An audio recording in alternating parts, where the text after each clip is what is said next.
Hello, everyone. Welcome back to the Just Interesting podcast, the show that's not boring, it's not too interesting, it's just interesting enough. And as you can see, it's the three of us today. Martin, how was your spell in jail? I don't want to talk about it.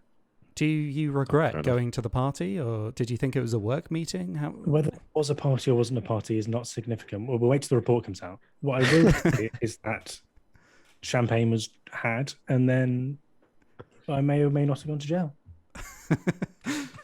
No, to quash any rumours here, I in fact didn't go to jail. I saw a couple of people who actually genuinely in the comments thought I might have gone to prison for attending a party, which isn't against the realms of possibility. If you're Boris Johnson, for us common folk, there's always a risk. But no, I didn't go to jail. But I am back, and I'm pleased to be back, and I'm excited about what we're talking about today. Good stuff. I am sorry for our behaviour in last week's podcast, Martin. I didn't actually realise that people would think that you'd gone to jail.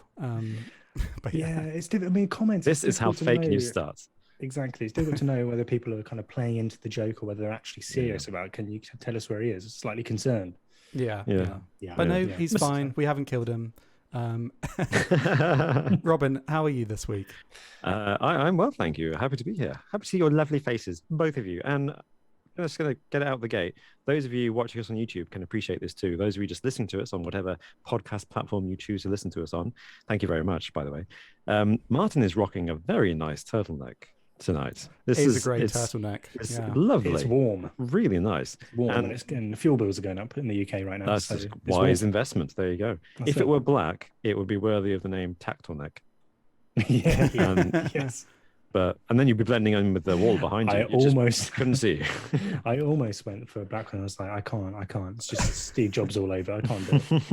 You can't rock the tactical turtleneck. No. Today, we are not going to be speaking about fashion. We are going to be speaking about the mysterious discovery that happened in the year 1900 of the Antikythera Mechanism, dubbed the first analog computer ever created, I guess, or discovered. So we're going to be talking about that, where it came from, and what it means for our understanding of human technological history.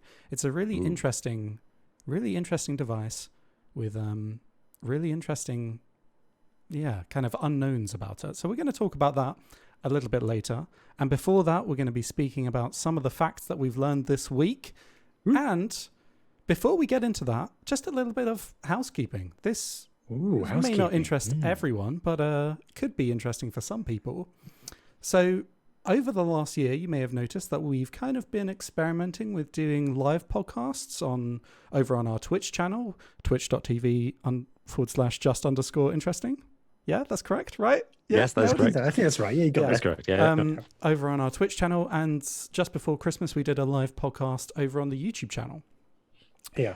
So what we're thinking of doing, we're going to start trialing on the channel, and we're keen to get your guys' thoughts on this, is doing more live podcasts on the channel. Well, actually, doing all of our podcasts live, which is a big move.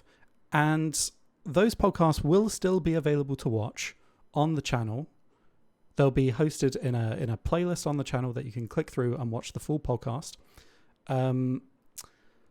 But we may just experiment with taking the main topic of each video and turning it into more of a video section and putting that on the channel instead. Just kind of experimenting with the algorithm and stuff. Playing around with it. Just so the podcast itself will remain pretty much the same as it always was. Just with that added edge of being live, and you never know what's going to happen. In fact, I'm so concerned about this that I have bought myself a commode, and we're going to be fully prepared for any eventuality. You may need that tactical turtleneck, Martin. Yeah, I mean that's the thing. A few things slip out, don't they, Robin? When you're always from both ends. Yeah. No, so, it's just a little different way of doing things. We're going to mix it up, spice it up a little bit, and see what goes down. That's the plan. And hopefully. Anyway, well, I mean, if you're listening to this on a podcast platform of your choice, this has absolutely no bearing on you. This shouldn't impact your listening experience in any way, shape, or form. Except, of course, as I said, for that added spice of the live threat. Oh We yeah. never know what's going to happen It when could it's live. go wrong. You know, sometimes there was that time when the Velociraptor came through Alex's window and we cut that whole section out. And I'm sad we did that because, you know, that was a rare sighting. Episode But, you know, 36, I think. So you can I head think back it was, and yeah, see. yeah. But It's around Alex, 28 minutes. it's He all just right, cuts. Alex Mad, came out all right. mad. You know, he's still got his legs. Can't believe you Velociraptor- cut that. We Can't don't know if he's believe got his you legs. cut that. Well, We don't Alex, know it's if a he's- crime to kill endangered species. So, yeah. That's the proudest We- moment of my life. We do not know if he has They're his legs. extinct though, because Robin. of me. He's always sat down, so we It's don't know true, if he has actually. his We legs. don't know. He's told us he's got He his may legs. not have his legs. Yeah. Find out on the live podcast. Does Alex have legs? Okay, well, I think that's enough preamble. Let's get into some of the facts that we've learned this week. Martin, what did you learn this week? Well, an insane story came out today. I actually had a different fact this week, but this one popped up before we started recording. I was like, I can't not discuss this. This is amazing. And this is a story of a man who was paralyzed a few years back in a motorbike accident, 5 years ago, and his spinal cord was completely severed. So, of course, as a result of this, he's paralyzed, had no feeling in his legs. But there's a new technology, a new spinal implant that has allowed him to walk, which is amazing. Like, he severed his spinal cord, and now he can walk again. That's incredible! Wow. Yeah, so I'm trying to kind of explain this in layman's terms, but basically there's as you know, the spinal cord sends nerves from the brain to the legs, and then of course your legs react to these signals, don't they? And allow you to walk. So of course he is, this wasn't able to happen after his terrible injury. I'll just get the guy's name actually, because it's like a big power cable that goes from your brain to everything else. Exactly. Michel, I can't remember his surname. What's his surname? Michel. Let's just say Michel, but he's Italian. Okay. So Michel. Oh. And Michel Riccati. There we go, Michel Riccati. And so this implant basically allows him to these signals to reach his legs from his spinal cord. It's like an implant in like the base of his back, and they boost the signals from his brain to his legs, which amazingly has allowed him to walk, which is just absolutely incredible. He can now walk upstairs, and he says it feels just like he's living life normally again, which is that's incredible. The knock-on effects of this for people who've had spinal cord injuries is just so massive, isn't it? Such incredible. So the doctors themselves are actually surprised that it worked so well.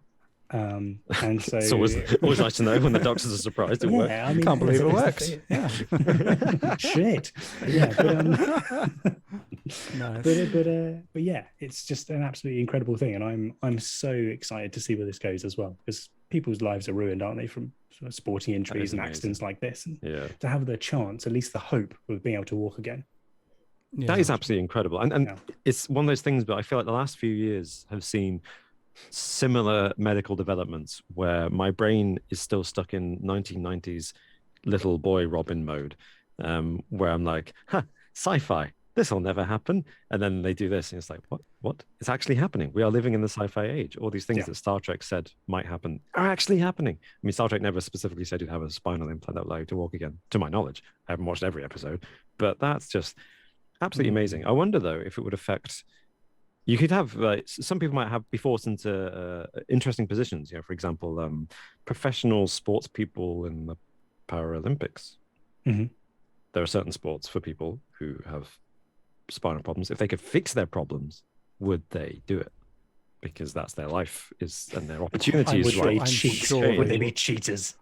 I mean, I'm sure. No, that's not what I meant. But like, would they get it? Would they give up? Would they be disqualified? If they had this implant to walk again, and therefore would they make that choice? Because would they choose to remain disabled? I'm sure they would choose to take the implant. I don't want to speak for them. I'm just saying. Yeah. Well, no. It's an interesting point. But that's an interesting question, though. Was there any moment that springs to mind that's happened over the last decade or something where you're like, wow, that is sci-fi, that we're living in sci-fi times?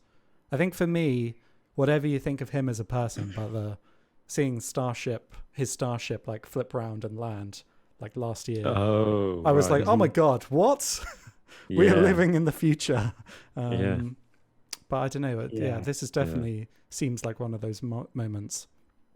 I think the like when self-driving cars, people are actually like, what do you mean self-driving cars? And then now it's like it's an actual thing, right? Yeah, that's Yeah. same for me. That's yeah. true. That was definitely one where I was like, what? I mean, still coming to grips with it a little bit. There's a few lawsuits going on there, but Yeah, and the technology isn't quite foolproof, but it's Not quite. almost yeah, there. yeah, Yeah, yeah. it's pretty exciting. That's an Yeah, interesting. no, it is pretty amazing. This guy Michelle isn't the first person to have this as well. Others have as well. Okay.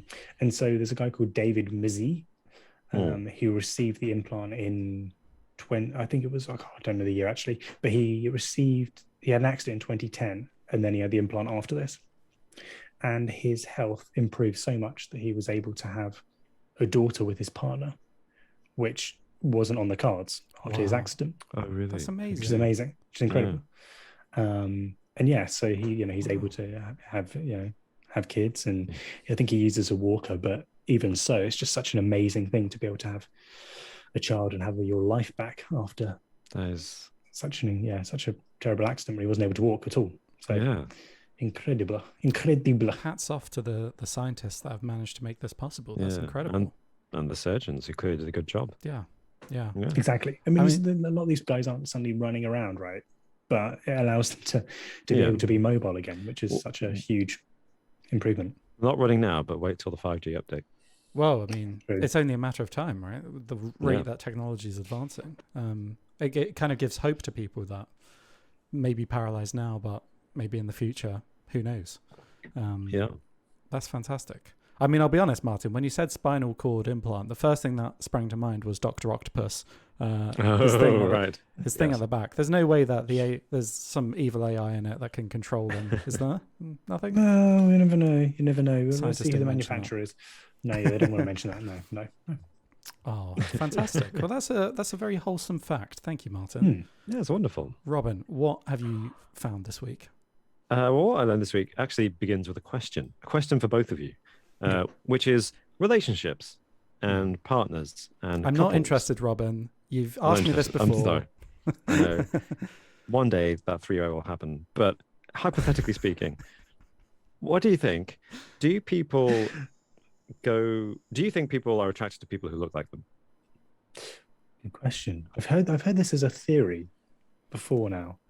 I wouldn't say exclusively. No, on the law of averages, I'm going to say yes, but probably marginally. Okay. Well, there's an old wives' tale. Oh, if that's the right term. If that's PC these days, I don't know. About couples look like each other as they grow older. And this is actually something I hadn't heard of until this week, which is this theory that couples who spend long enough together end up looking like each other.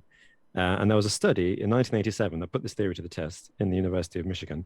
And it found, by looking at photographs of couples when they were young, when they first started going out, and looking at the couples who stayed together, looking at pictures of them when they were 25 years older, they studied them, did a facial analysis, and they found that couples who'd stayed together for a long time ended up looking more like each other. And the theory is that they spend so much time together, their muscles end up imitating each other's facial characteristics. So those feel uneasy. Elderly couples, you might say a lot of elderly couples look alike. And this study suggested it's because they mimic the way they smile, the way they laugh, the way they frown. They kind of take on each other's habits. And that kind of makes a lot of sense, I think. However, but when I was told this, I immediately said, I've never heard that before, and that sounds a bit stupid. Because I remember very vividly forming the opinion that people generally are drawn towards people who look like themselves anyway. When I was a schoolboy, I went to the school disco, and it was like year 6 or year 5, and a friend of mine got picked up by her parents, and not only did she look exactly like her mum, but then her dad walked in, and her mum and her dad looked like twins. And I was just like, what? And ever since then, I thought they were.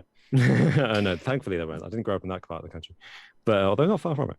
But I've always thought people are drawn towards people who look similar to them. And then, interestingly, I looked up this study in 1987 from the University of Michigan, and in 2020, the University of Stanford agreed with me and looked at the same photographs, the same data used by the University of Michigan in 1987, and applied some computer AI analysis to it, and found that actually these people hadn't got more alike as they got older because they were copying each other's facial patterns, facial tics, but they already looked more like each other. Wow. Okay. When they were young. Yeah.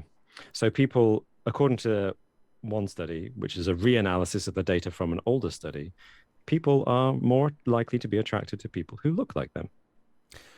This is really interesting. I wonder what causes that from an evolutionary point of view. Because I think it'd be narrowing the gene pool, wouldn't it? Well, yeah, like surely you'd want to, Yeah. I don't know, you'd be attracted to someone that's not like you.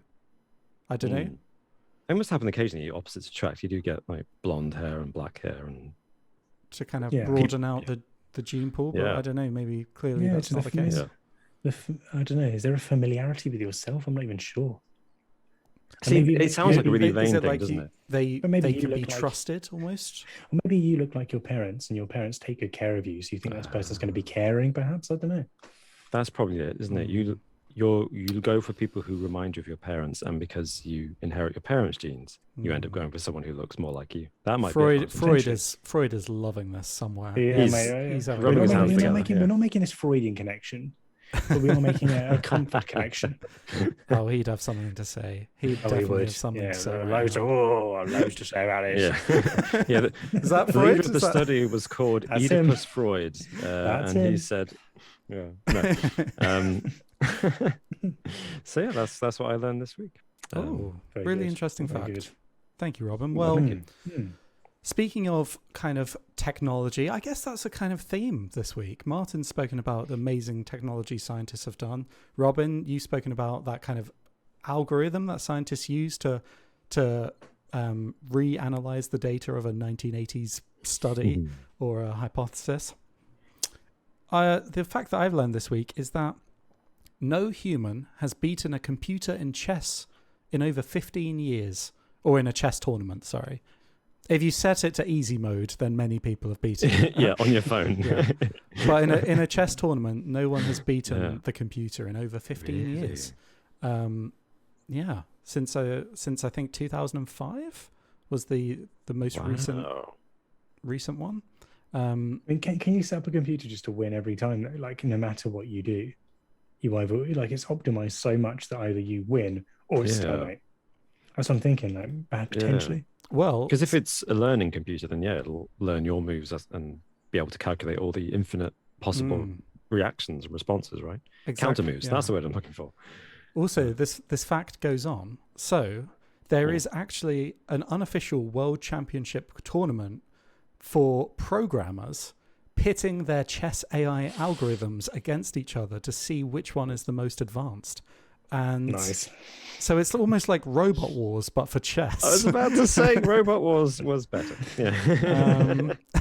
And this is actually, I don't know if it's a coincidence or how regularly they run this, but you can watch this live as of recording today on, I think it's called tcecchess.com.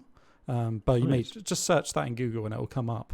And you can watch just two AIs, pitting against each other.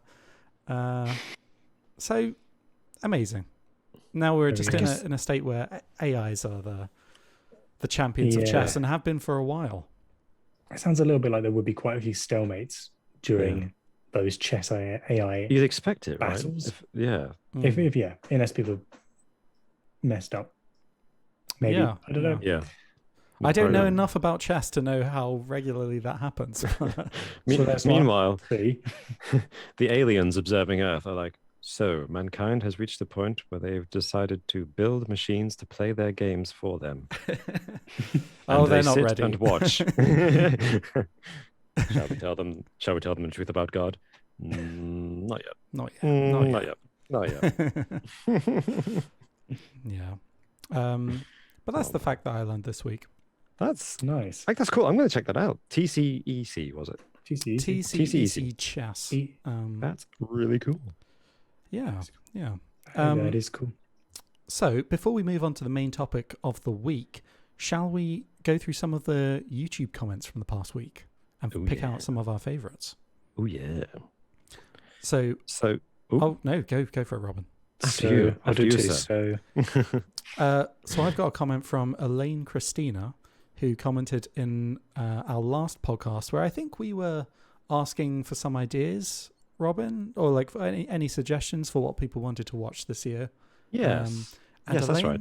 Elaine suggested, in the spirit of trying to get together for an episode, you should return to Epping Forest to record the Halloween special. Perhaps DT, Dick Turpin, will show up this time. Honestly, I would be well up for that. I think that's a fantastic idea. Yeah. Go back to Epping Forest, time for round 2. Epping Forest was good, but what you didn't really see on that video was that when it got dark, we genuinely got lost. We actually got lost in the forest. Like genuinely got lost in the forest in the dark. And we were like, okay, well, at first we're like, okay, it's getting dark. We should get out of the forest. And then it was like, okay, well, the train's a little bit later. But we need to get the train, so we had to get back because, a lot of us at the time especially didn't live in or around London, although actually we live closer than we do now. But anyway, yes. I do, definitely, for sure. And then it was like, let's just try and get out of the forest in full stop. It did reach that point. Yeah, it got that. It was, the video could never convey going back through the footage and trying to edit that together was quite challenging because it looked staged. It was like, no, we were genuinely lost, getting more and more freaked out. Yeah, I was just getting paranoid that we were walking into it instead of walking out of it for yes. 20-25 minutes. And then we found that weird glowing trail of stuff, yes, which genuinely, I believe, led us out of the forest. Do you genuinely believe that? Well, because we followed it, kind of, and we kept coming across it, and eventually we got onto the path, which led us out. The aliens were helping us, or the ectoplasm from the ghosts. And choose our camera, our camera woman as well. Yeah, she's helping us get out. But no, I think that's a fantastic idea, Elaine. And if not that, I think definitely let's try and do one of those this year. That would be good. Yeah, it would be nice. Yeah, it would be good. I've got a comment from Manny in Michigan, also from our last podcast episode, which was the bizarre unsolved case of Elisa Lam. Elisa Lam, yeah. I always get that wrong. Elisa Lam. Manny in Michigan says, this is a prime example as to why conspiracy channels are being cancelled. Even when we have the truth, some people keep the conspiracies going for no good reason. This episode was not interesting at all. Oh.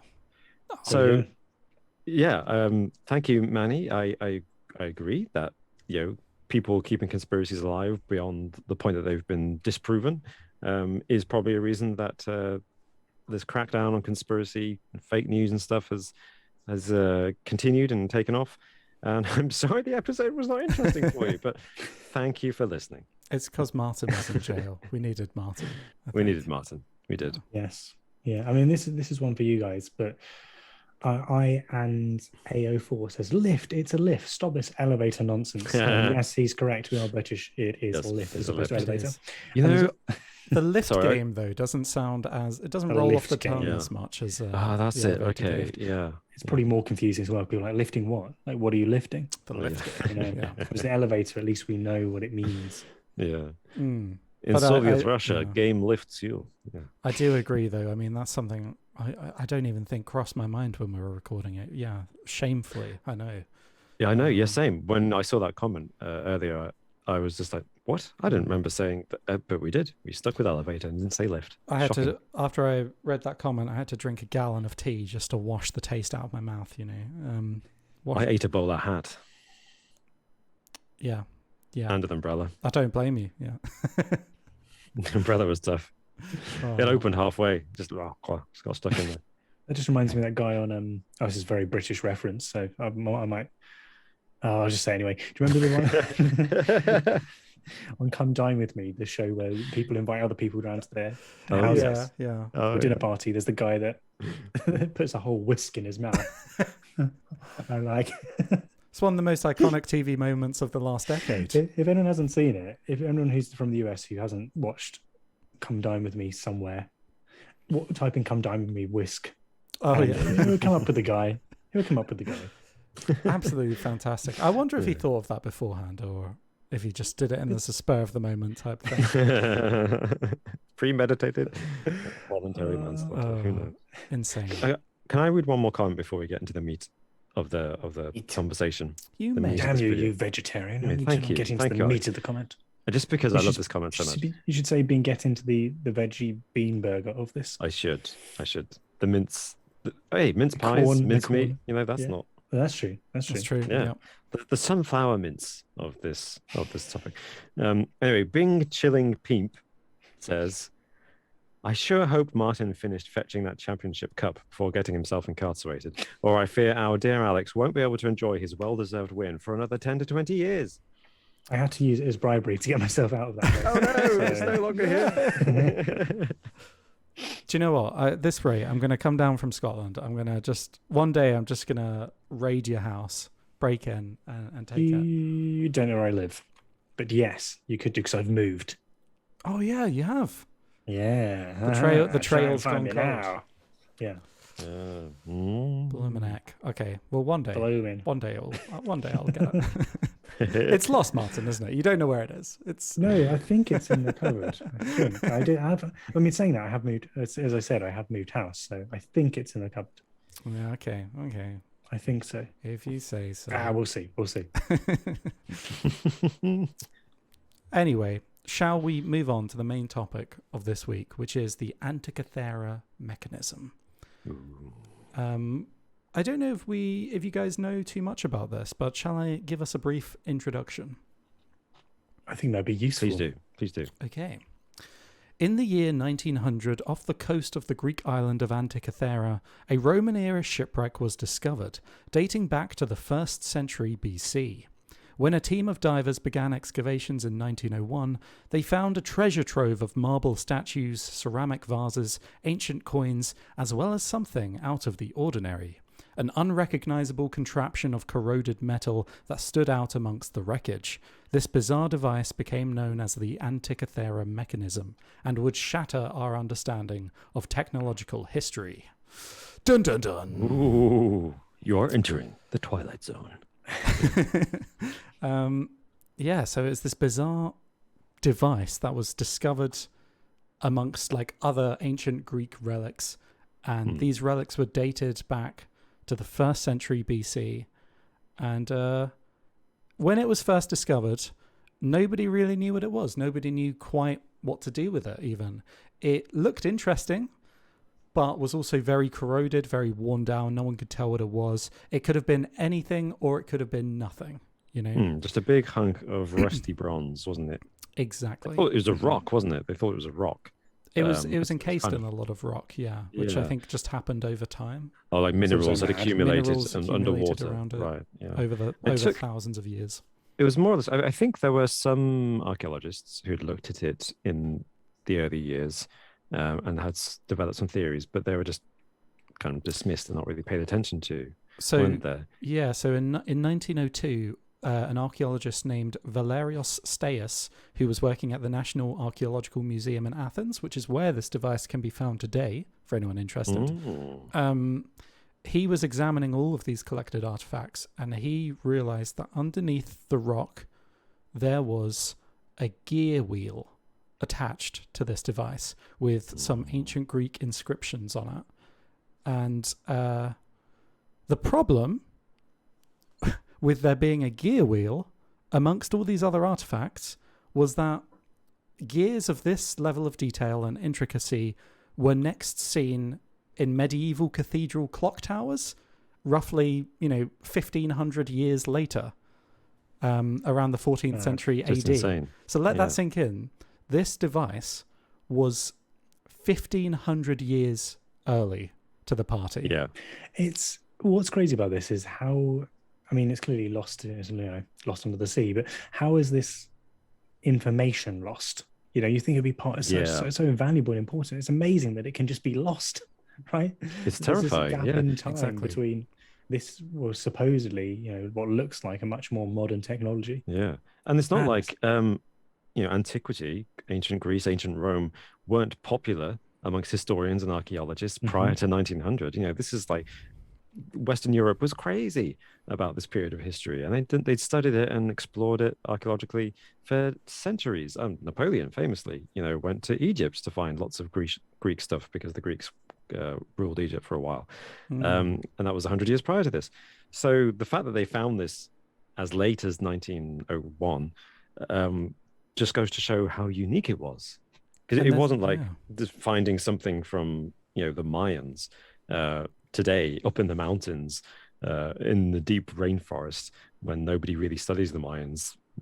I mean, as a percentage of the archaeological historical population, this is like the mainstream big blockbuster title, and they had never found anything like this or any description of an object like this in a document or any comparable item at all until, like you say, it's basically a clock. The intricacy of the gears that they found is like a really complex clock.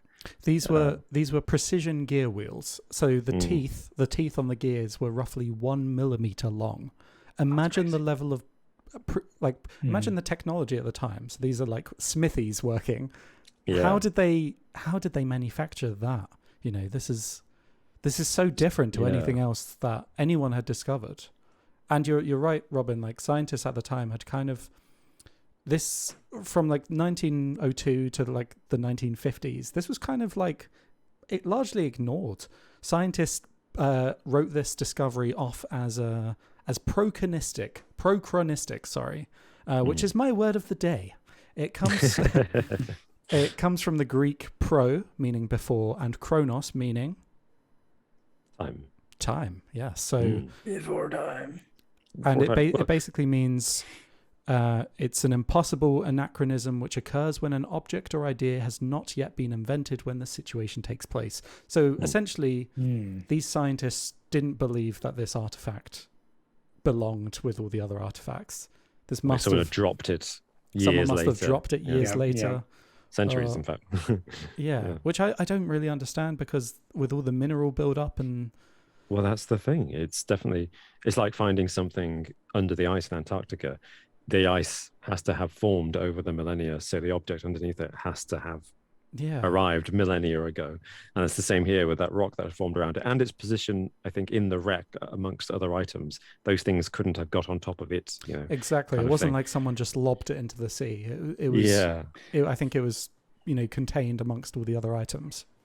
Yeah, I guess if you firmly believe that it's not from that time, you're thinking, how has someone staged this to look like it's from that time period, as opposed to your question being... Well, that's a theory, isn't it? That is a theory. Some people believe it's a hoax, the whole thing, and it doesn't date from ancient Greece, from the 1st century BC. The 2nd century BC. It's there's some debate about where its actual timing. But 1st, 2nd century BC. Around that time. But I don't think it's a hoax. I think it's actually proof of time travel. I think it's time travel. Well, I mean, we'll get on to like the big theories, the crazy conspiracy theories that have come, that have stemmed from this discovery. Crazy? I'm not crazy. Okay. What are you saying?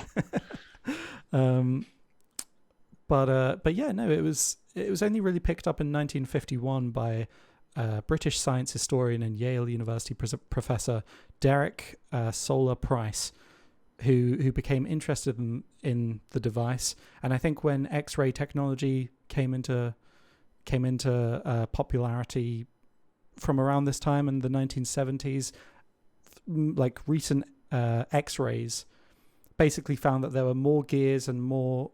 It was way more intricate than it was originally thought. And I think there were over 80 pieces, over 80 different gears working, or different intricate mechanisms working. And what this was an analog computer. The first analog computer ever created, that we found anyway. And it was a device dedicated for calculating things. And when I say things specifically, I mean it's a hand-powered device displaying the motion of the universe, predicting the movement of the, at the time, 5 known planets, the phases of the moon, and the solar and lunar eclipses. But the mystery that scientists are still working out, they think they might have uncovered it, but it's still kind of a mystery, is how this worked. They still don't even know how this pieced together, I don't think. There's there's several ideas at working replicas, but I don't think there's a solidified. Too much of it's been lost, that they don't necessarily know how it all pieced together, and that's why they can't really judge whether it was accurate. Well, the bits that they do have, they do seem to be quite accurate in the sense that so they've got a piece that they think relates to the planet Mars and its movements in the night sky. So just for everyone's clarity, the mechanism, I don't know, we call it like an orrery or something. The machine is going from the perspective that it's calculating things' position in relation to Earth. So it's not saying this is where planets are in relation to the sun. It's like Earth is at the center, and this is where the planets and the moon and the sun are in relation to Earth, our perspective looking at the sky. So there's a piece that they think is Mars, and they think that is only, I'm going to say only, it's 38 degrees out. It's inaccurate by 38 degrees. Which you think, oh, that's quite huge. That's not very clever. Except based on the mathematics available to the Greeks at the time and their way of thinking about the universe, i.e. things orbited the Earth rather than the Earth orbiting the sun, their mathematics had accurately, in inverted commas, calculated that Mars is 38 degrees out. So the machine is accurate based on Grecian maths, if that makes sense, even though the theory of the maths is inaccurate astrologically speaking, because we now know that things orbit the sun. If you assume that things orbit the Earth, then actually the machine is an accurate representation of what the Greek theories were at the time, which means it's still, as Alex has already said, a really precise bit of engineering. It's the mathematics behind it that's inaccurate, if that makes sense. Yeah. I'm taking that silence to be like whoosh, whoosh. No, it does make sense. It does make sense. Yeah. It's an amazing piece of, well, I mean, it doesn't make sense. One theory that I've heard is that because one of the questions that scientists have is, why did they make this? Was it just a toy, or was it, this is the most advanced piece of technology we've seen come out of ancient Greece, you could argue. And this is, was it a teaching tool, or did it have some other purpose? And one theory I've heard is that this was a device created by ancient Greek, proto-scientists, you'd say, working on their theories, their astrological theories. Right. And this could have, based on that their mathematics, then proved their theories correct. Well, to their understanding, based on their ancient Grecian maths. Because it's a predictive computer, it's saying where the moon will be, when the eclipse will occur. Then they can calculate it with the machine, and then if the eclipse happens on that date, then they're like, yeah, we were right. So you turn the handle, and you can turn it forward 10 years and see where these planets will be in relation in the sky. Yeah. It's like a dial. And then I guess they wait and see. Yeah, that's true. Yeah, wait and see. And measure it. Do you know why it took so long for there to be any sustained interest in discovering what this actually was? You're saying it was discovered in 1901. Yeah. And it was only until really the 1950s that there was proper interest and people, discovered exactly what it was. You know, it took so long for people to actually show a real interest in this, considering from early on they thought it was, potentially could be something that was made in the first century BC. I'm not sure like specifically what it is, but what I assume is that modern technology, like X-ray technology, being able to use that on this to gain more information, because it was really seeing the levels to this underneath that caused scientific interest to skyrocket. And before that, I'm not entirely sure, because there was nothing indicating that this was a hoax or that someone had placed this here. Yeah. But scientists it just says that scientists had kind of written this off. Yeah, I think it was a mixture of things. So it was found and kept in Greece. And there's definitely a publication, I think, from 1905 by a scholar who had suggested it was a device used to compute the position of the planets and the moon back then, so in 1905. But then, as Alex said, that was kind of overlooked because you couldn't prove anything with the technology of the time because it's just a big rusty hunk of rock. And then World War One happens.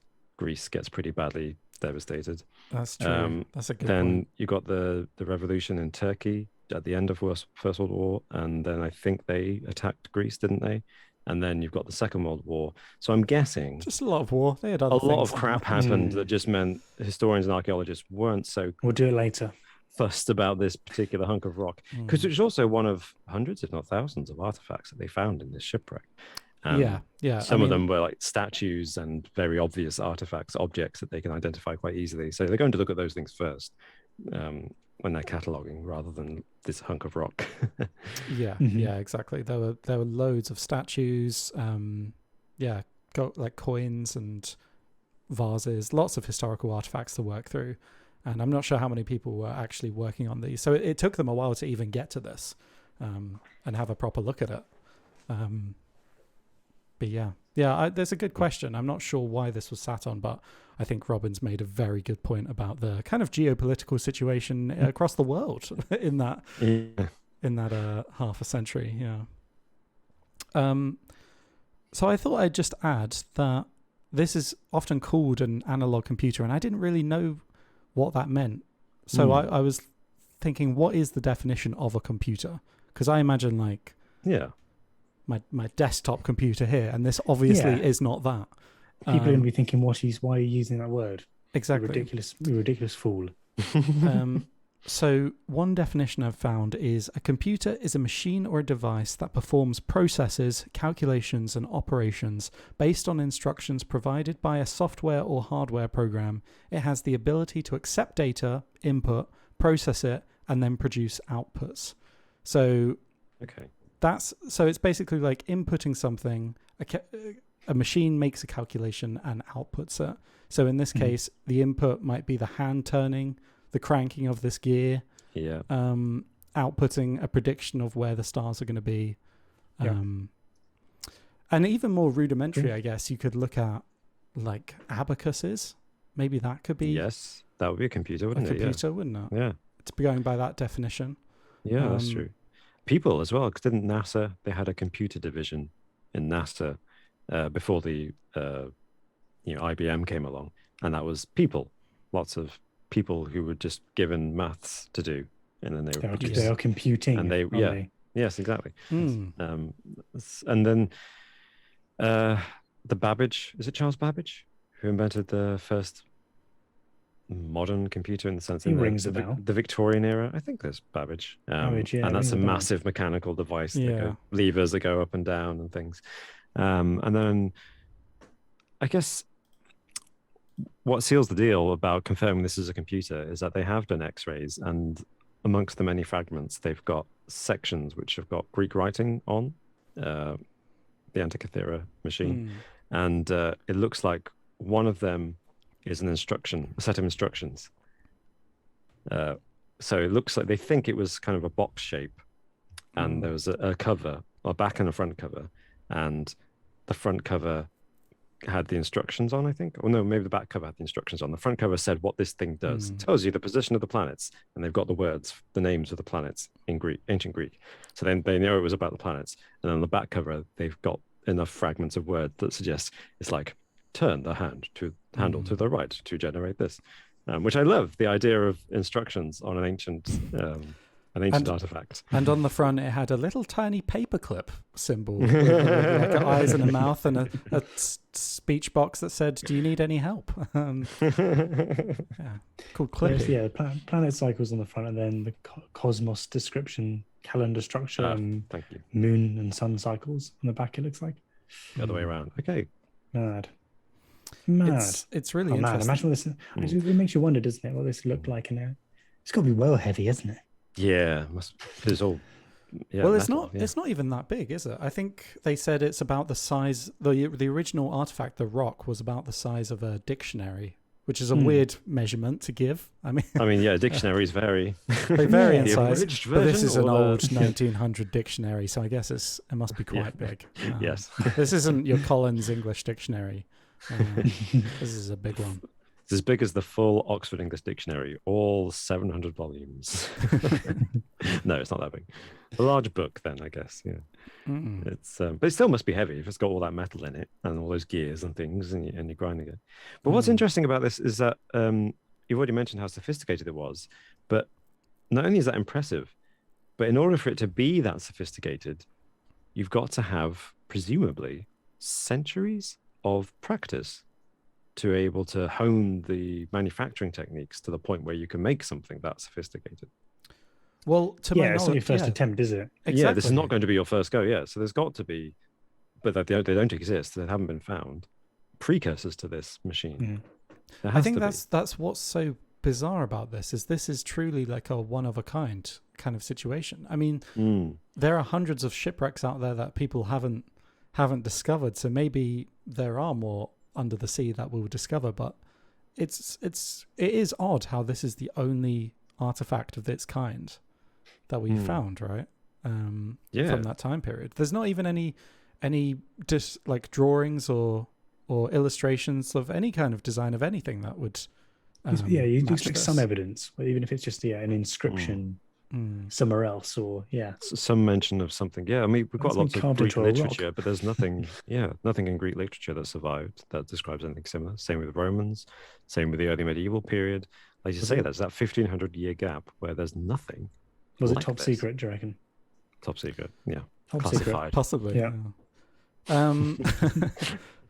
I mean, the other kind of wider question with this is, what could they have done with this technology? Like, they've used this to create an astronomical, map of the universe or predictions of the universe. But, could they have used this technology for other things as well? If they had this technology, then they basically had the technology to create clocks. Yeah. Why didn't they? Why is there no evidence of it? And just we know they didn't, because sundials and moondials were the Romans brought them everywhere. So they didn't have clocks. They had mechanical clocks, that is. Yeah. It's easy for us to say, isn't it? Hindsight is a wonderful thing. Why do you make clocks out of this? Yeah. But it's the same. So easy. But I mean, it kind of is the exact same thing, isn't it? Like, if they're using gears to map the time of the stars and the planets around the Earth, and you just they need could that map the time of the day. That motor, right? That pendulum that keeps the gears turning to mark the time, rather than having someone just hand cranking the machine all day. I guess that's it.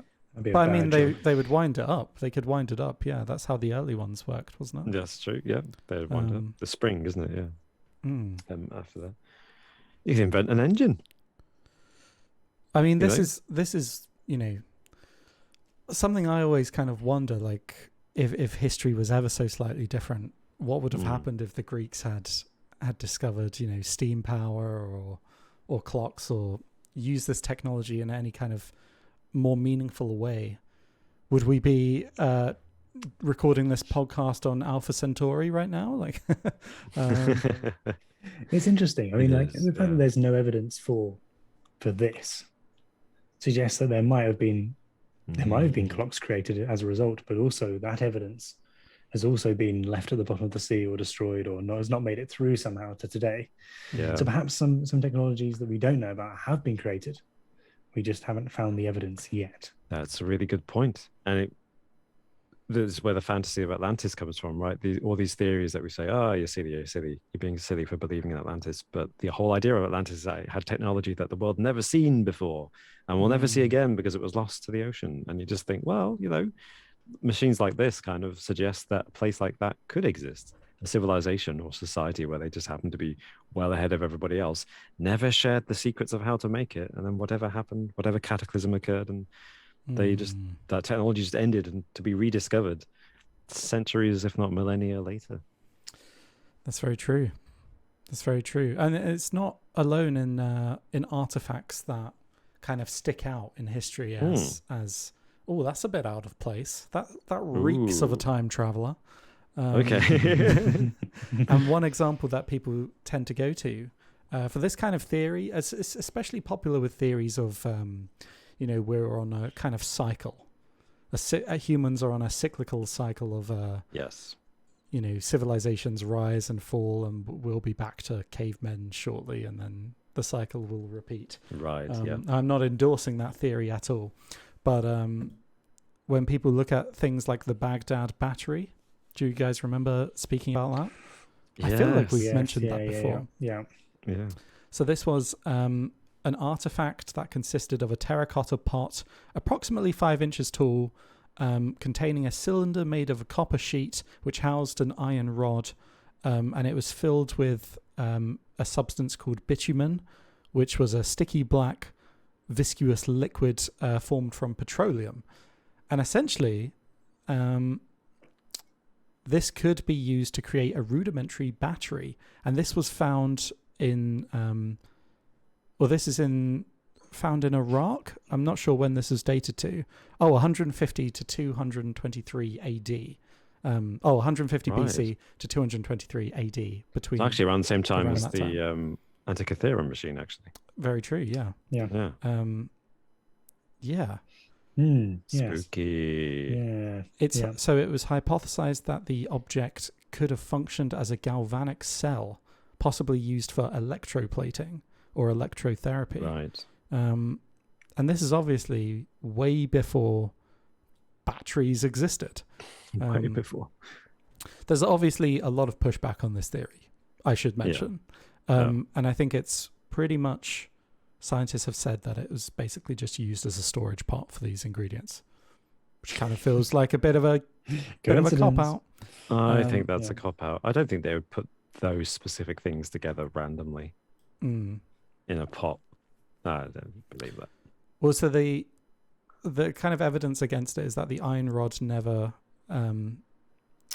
or the copper tube didn't protrude out of the pot. So it would have been impossible with a stopper in to connect a wire to this, which would have been needed for any kind of electrical discharge. Yeah. So they're just trying to work out, like, it wouldn't have worked as intended, basically. Okay, what if the rod broke? What if it was extending out the stopper and then the rod just broke over time? Well, I mean, yeah, that's not enough to write off the theory for me, for sure. Yeah. I'm sure they could have worked out a way. Yeah. Maybe that's why electricity never took off. Maybe they built this thing, this battery, and the inventor's like, I've built a battery, we've got electricity. And I was like, doesndoesn't work. What are you talking about? What's this electricity you're talking about? It's just a tiny, tiny pot. Now, where's my bitumen?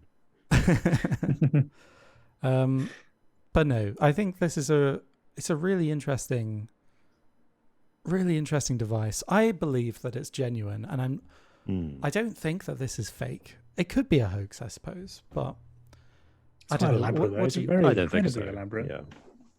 It is incredibly elaborate, yeah, and no one came made forward out of to say it was a bronze. hoax either. Yeah. The consensus seems to be that it's not a hoax. There's enough serious, legitimate scholars who believe it's real that I think we can safely say it's had a lot of attention in the last few decades. I don't think it's a hoax. Yeah. Agreed. Yeah.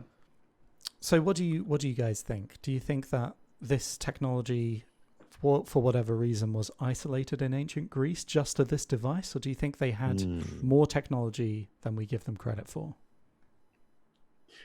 I think it's probably somewhere in between, isn't it? I mean, It kind of felt like a loaded question. Sorry. It did a little bit, yeah.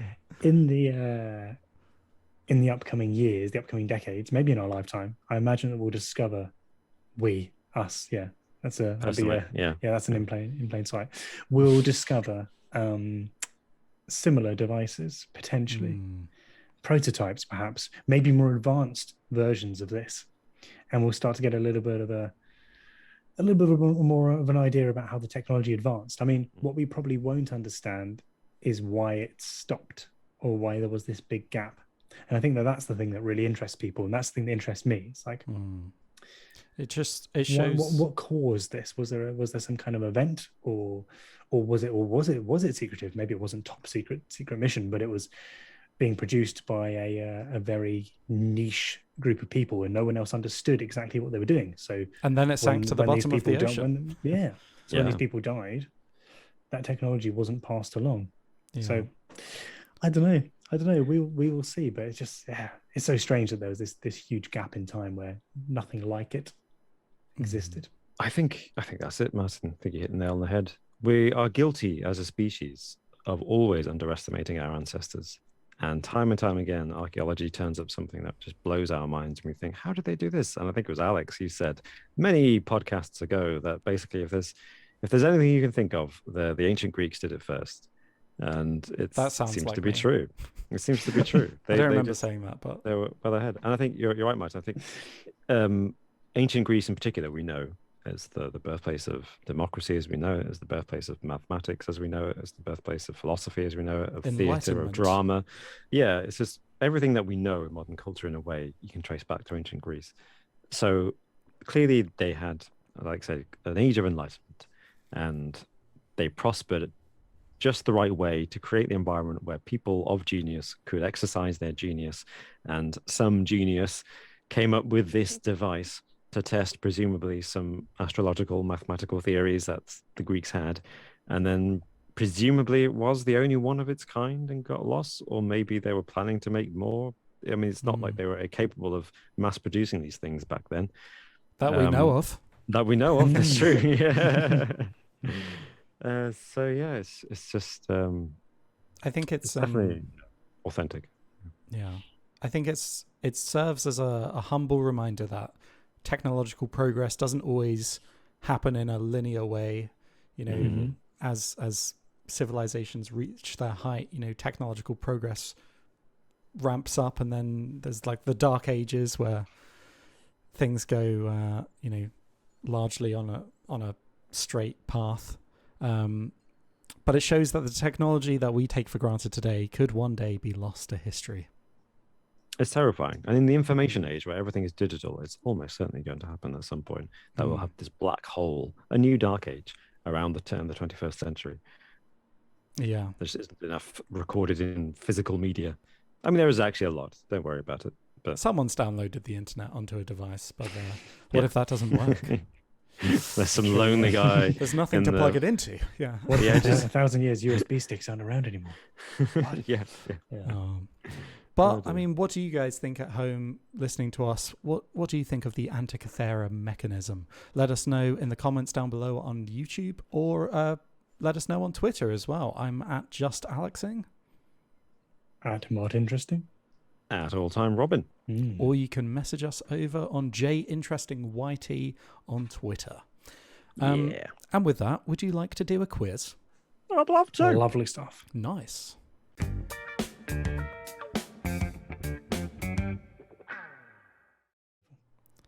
And we are here with the quiz. Welcome back, gentlemen. So, as you can see, the scores are so far this season. We haven't even announced the scores this season. It's just been assumed that I'm miles ahead. But the truth is couldn't be further from the truth. So I've got 4 points on the board, and you are both on 2 points. So one of you today will be closing the gap. That's true. One of us will only be one behind you at the end of this. This quiz is a battle for second place. So let's hear your buzzers, gentlemen. Martin, what have you gone for? I've gone for my classic.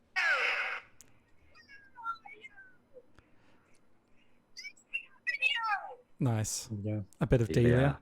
Delia. Lovely. Robin, what's your buzzer? Well, in honor of Elaine Christina. Is there anyone here that wants to make contact?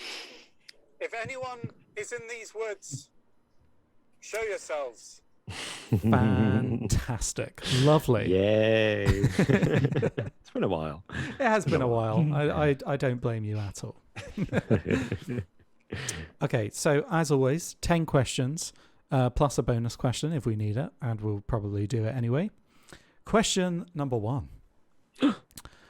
Which South American country gained independence from Spain in 1821?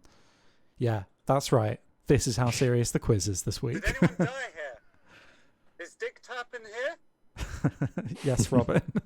I realized I buzzed in and I was going to say Mexico before I remembered that's Central America. So South America. That would have been very, Spain. very wrong. Which ones did Spain have? Because Brazil was Portuguese, right? So where Ecuador? It is not Ecuador, I'm afraid. Okay. Spain. Where do they speak Spanish in? Yeah, you're right. The Brazilians speak Portuguese, don't they? Yeah, so that must have been owned by Portugal. Yeah. Yeah, why not? Argentina. It's not Argentina, I'm afraid. Would you like a clue? Yes. Okay, yeah. This may be fingers on buzzers. If I've Okay. got it right, anyway. If not, this is going to be hugely embarrassing. Okay. Machu Picchu. Oh, Is Dick Oh, tapping in the Martin got it. I there. think Yeah, I heard that was Delia. Martin. It's not Machu quite Picchu clear on is- Zoom though. Peru? It's Pará, darling. Pará. Yes, it's Peru. Well was done, like- Martin. Just double checking. Is that right? Yeah, I think it it's is. right. Okay, cool. It is Peru, 1821. They Peru. gained independence. Really? Okay. Wow. Nicely done. How many countries do you know much about Spain's history in South America? Do you know which other countries they? I'll be honest, Martin. I don't. I don't either. I need to I Maybe have a we feeling can they find had out for most next of time. them. I think they had most of them. Yeah. I said, oh, Brazil, they speak Portuguese, so it must have been ruled by Portugal. But wasn't Portugal itself ruled by Spain at one point? So I imagine Spain at some point had the entirety of South and Central America. Yeah, Yeah. that's true. Yeah. Well, speaking of Portugal, question number 2. The Which French Portuguese. Which South American country? No. The Portuguese dish caldo verde is predominantly which colour? These woods? Oh, I can hear Martin as well. That was although Martin. It's That not was- it's not coming through your microphone for some reason, Martin. Or is it not? Oh, Yeah, I weird. can't hear it for some reason. Okay, Yeah. I'll put it closer, I think. Verde is green, isn't it? It's green, yes. Very Yeah. good. Very good. Straight in there. Excellent stuff. Okay, question number 3. There's definitely going to be a point to be had here. True or false? Oh, okay. Mm-hmm. The chemical element Einsteinium is named after Albert Einstein.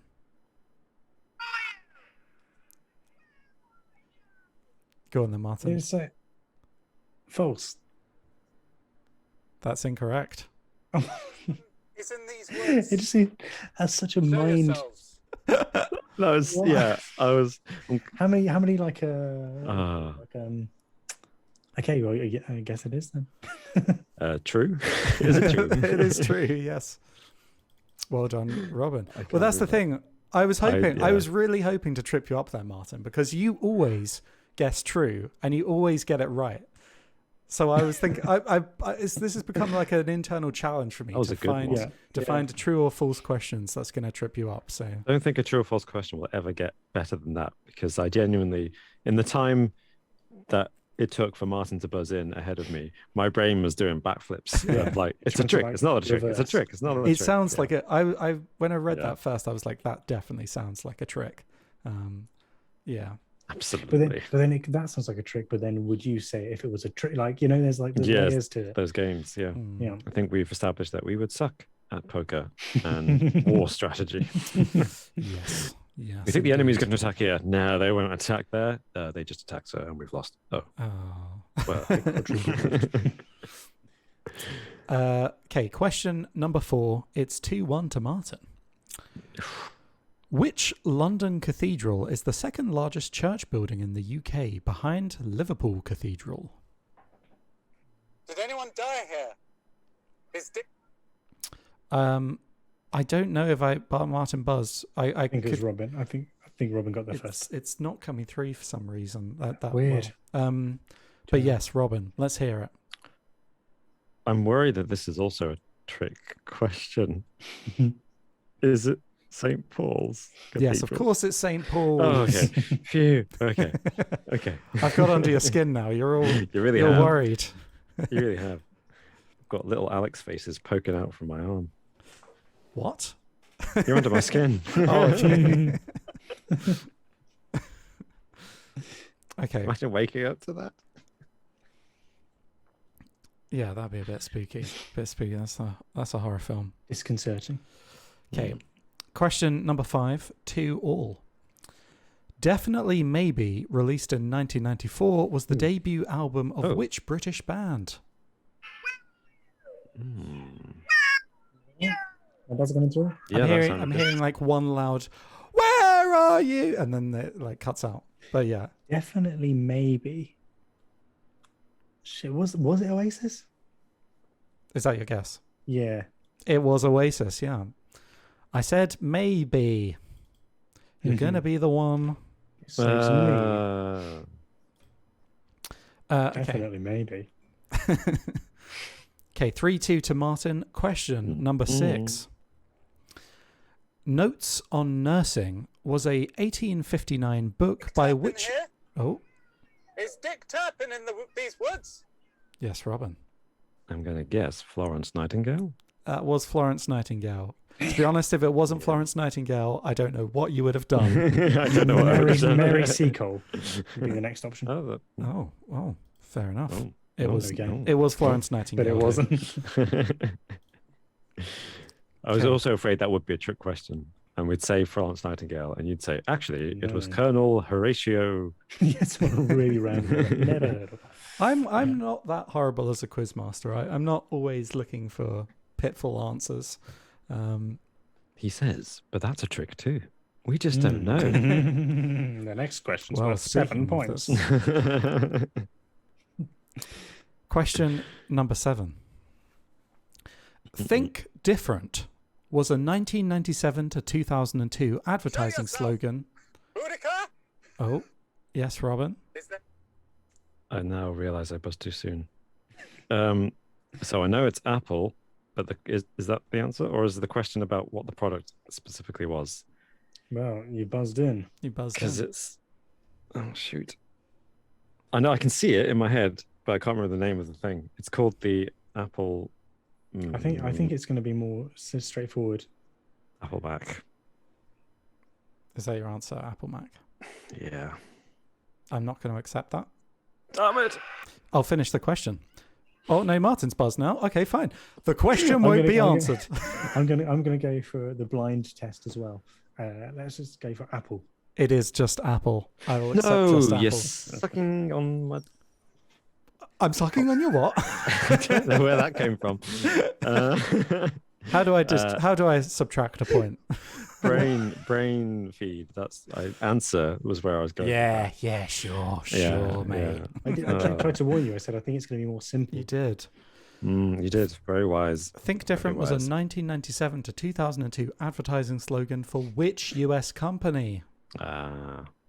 Actually, Alex, Is there anyone here that wants to make contact? The question's over. It's done. the answer is Apple Incorporated. I'm joking. No.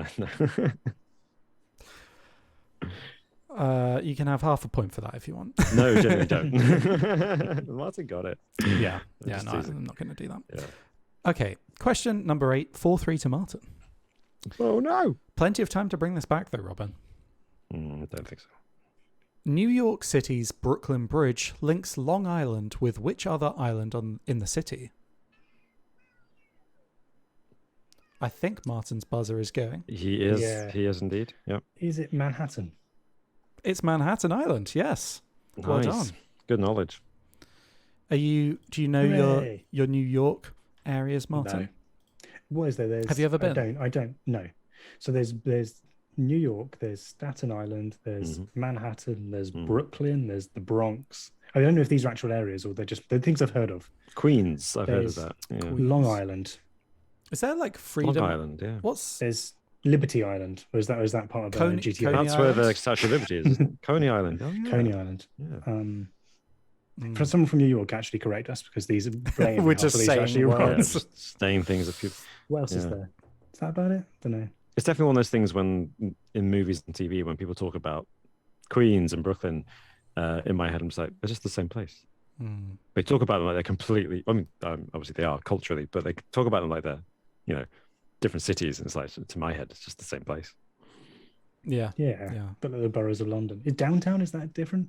Is that getting Downtown, incorporated? that's a Tiffany's. Downtown New York. That's the whole place, right? Downtown. They often say downtown, don't they? But that's probably not a region, is it? Do you say Madison Square Tiffany's? Garden. Isn't Yeah, it was a that joke. Oh, It was a okay. joke, yeah. I was like, it's like, that's not an area, is it? That's an actual store. Unless Tiffany's has taken over like several store is blocks named of after New the York. area. Yeah. No. Yeah. It probably has. Okay. Anyway, So 5-3 to Martin. Robin, you can still bring this back, but you need this seriously? question to stay in. It's not going to happen. Question number 9. My Bookie Wook is the 2007... Oh, Martin was He's in it. straight in there. Straight there. That was Russell Brand. It was Yeah. Russell Brand, yes. What an Well done. Russell Brand's absolutely Bookie Wook. iconic book. I haven't looked at it. I've heard excerpts, but my wife read that book when it came out, or just Okay. after. What were her Yeah. thoughts? Did she like it? I don't know, I can't remember. I think she found it funny. Yeah, I think If so. it's Bookie Wook, does that become Wifey Bife? Exactly. That's it. That's how it works. Yeah. Well, Robin, I'm afraid to say that you have lost I this have week's quiz. Deservedly lost the quiz. Martin has Oh. been a formidable sir. opponent. How am I one behind you? A This is noble ridiculous. victory. I had 0. I'm pretty sure a couple of weeks ago. Quite sure. Um, I think I haven't done any quizzes in a while. I haven't been the quiz master. That's probably just keep on doing that. Just not be the quiz master. I'm definitely quiz master next time. yeah, I think it Okay. may be. I mean, Also, I you're don't- winning it's quizzes. working. Let's not You've won avoid 3 the obvious quizzes, thing. yeah. You've won 3 quizzes. Oh, That's true. something. That's true. Don't talk yourself down. Anyway, the quiz isn't over yet, so Martin, you Yes, can true. obliterate Robin a little bit more if you fancy it. I beg your pardon. What? Question number 10. In 2018, 12 boys and their football coach were rescued after 2 weeks in a flooded cave situated in which country? Ooh, where was that? Is in these woods. Show yourselves. Go on, Robin. Genuinely don't know. Wales. Oh, it was not Wales. Do you guys not remember this from the... I remember. I No, just not can't at remember all. where they were. I don't remember this at all. Was it somewhere like? And where would it have been? That's the thing of football. I remember all those was what one were they, in- miners trapped in. That was in Chile, wasn't it? That was the, Chile, that was yeah. Chile. the I Chilean don't remember. miners, yeah. Where were they? Were they in? Crap, where were they? This was They were in. This was the incident when, Elon Musk got involved and The diver died, didn't he? Someone died. Oh, really? one of the divers Diver? did die. Yeah. Yeah. Oh, that's sad. Where were they? Were they in like? Oh man, for some reason I've got India in my head, but that's not, maybe not right. I'm saying India. It's not India, I'm afraid. Why would they Well, be in? Why would they be okay. on a football trip in India? I don't know Makes how sense. to... I don't think it was like, they were just part of a football team. Like as in, it was a boys' football yeah. team. I don't think that Right. had much Okay. relevance to their Oh, location. I've got one other country in my mind. I don't Okay. know why. Have a guess if you want. Feel free Or- to buzz because I'm stuck. Yeah. Oh, Costa Rica. It's not Costa Maybe not. Rica, I'm No. afraid. Okay. So I give it to you. All right. That was the boat, Yeah. wasn't it? It was Thailand. Okay. Oh, I was about to have a guess, Alex. Oh, I'm sorry, Robin. It I was wouldn't going to say Thailand. it would not have It wouldn't have been today. Thailand. Thailand is it? Okay. Yeah. So there you Well, go. I- That was the incident yeah. where Elon Musk got involved That's and ridiculous. said he was making a submarine for it, and then one of the actual rescuers said that it wasn't going to You're an work. idiot. It wasn't You going to called work. him a You're pedo an or something, idiot, yeah. and then he called Yeah. him a pedo. Yeah. So great publicity. Oh, I remember that. Yeah. Yep. How did it escalate to that point? It's like 'Cause it's not going to Elon work. You. Musk- Absolutely insane. Yeah. Ah. How did he like, you make that idiot. event about himself? Anyway, would you like the bonus question? Yes, please. Why not? Why not? I'll accept closest wins for this one. Yay. What is Usain Bolt's top recorded speed? Usain. Usain. Usain Bolt. You're saying? His Top recorded speed. It was 9 seconds 58. I'm very sorry. It's his recorded speed in terms of like miles per hour. I want. Oh, what? Oh, okay. Miles per hour. I'm going to have to divide Wow. Martin's doing quick this. I'm maths. pretty sure it's 958 I mean, I'm. I think it also, is. Yeah. Yeah. miles per hour. What's that, like 32? Something like that? 32. Right. 32 Yeah. miles per hour. 32, it's got to be Is more that than that. insane? That's insane, isn't it? Because that's the 100-meter sprint, right? 9:58. You're saying? Yeah. Is that really high, 32? It's quite high, isn't it? It's a car. But then you can just run as fast as a car. You almost certainly could. Over that distance, right? That's the thing. It's over that short distance that you Yeah. can sustain it. Yeah. Yeah. Okay, 32 miles per hour. It's obviously, I don't think it's going to be miles off that, is it? Right. Maybe early 20s. No, I don't know. That's quite fast, isn't it? No, don't second guess it because I've put 32. down 32. It No, could be 32. higher. It could be higher. It's It not could be going to double be high, bluffing. running. So you said 32. That's got to be higher than that. I'll go for 60. 60 miles per hour. He's a cheater. Okay, not that high. He's on the motorway running. Okay, let's bring it down a little. Let's go 40. 40 miles. Can I revise my guess? I don't know what speeds are. I don't You understand can revise your this. guess if you want, Martin. 23. Do you know what? I think you're between your two guesses, Martin.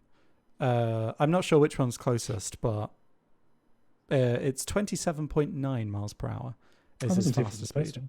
27. Yeah, but for some reason, 27.9 sounds like, okay, that a human could run that. But to me, 32, I'm like, no, that is car. That's going over the speed limit in a 30 Yeah. So it's 30 the cutoff. Yeah.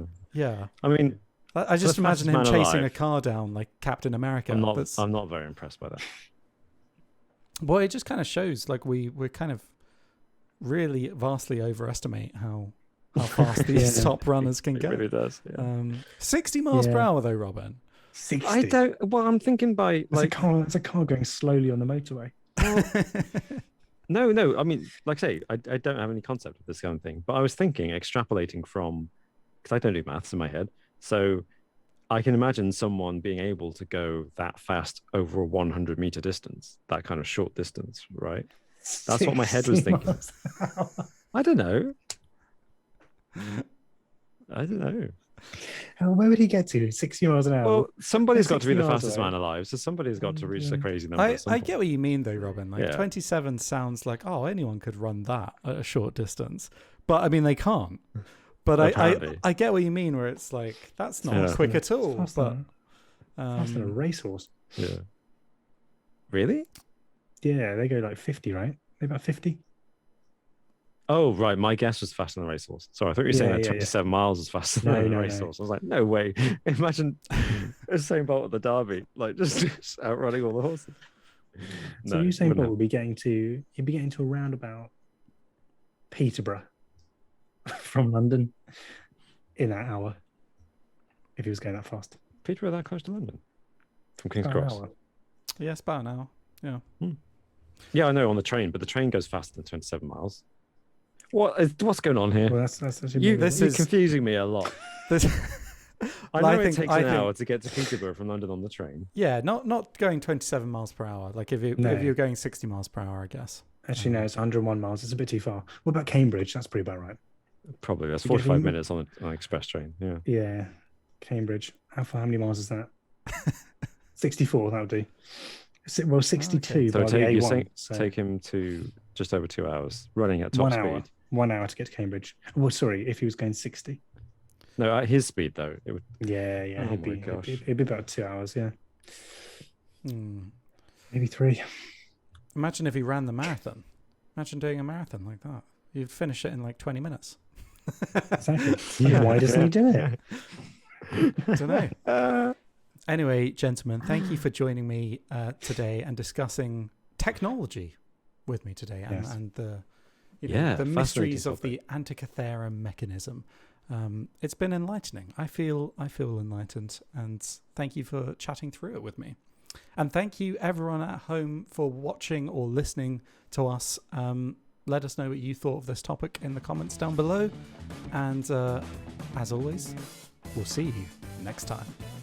Bye-bye.